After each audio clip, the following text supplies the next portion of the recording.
মাদারিসের কমিটিতে ঢুকে পড়ছে, কত জায়গার মুহতামিমকে বাদ দিয়ে দিছে।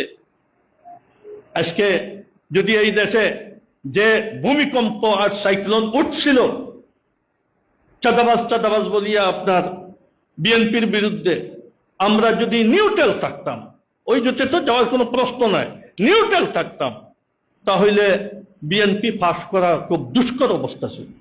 তখন টের পাইতেন যে জমিয়ত আলা এই জোটে আসার কারণে কি ফায়দা হয়েছে, জাতীয়ভাবে আমরা লাভবান।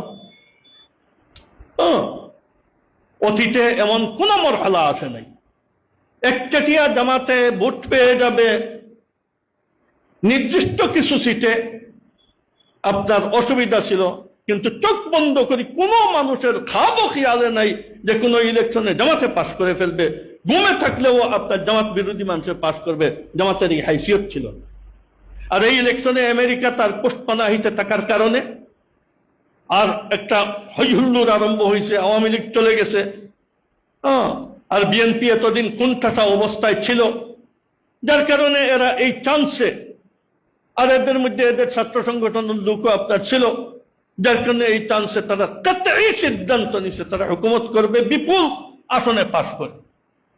এক জমিয়ত, যে জমিয়তের কারণে কোমর ভাঙ্গি পড়ছে। আজকে এই দেশ বিএনপি চালাইতেছে, যে দেশ বিএনপি কয়েক টার্ম চালাইছে, এই বিএনপির হাতে এই দেশ।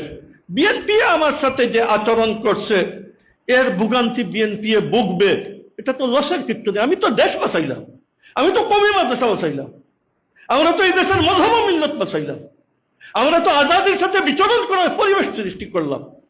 আমরা এই সিদ্ধান্ত যদি না নিতাম তাহলে কি হইতো, ব্রেনটা বড় হইলে আর সারা দেশ মোতালা করলে তারপরে বুঝতেন। এখন তো বোঝার মতো এই ব্রেন নাই, এখন তো শুধু এইটাই বুঝতেছেন আমরা ফেল করলাম।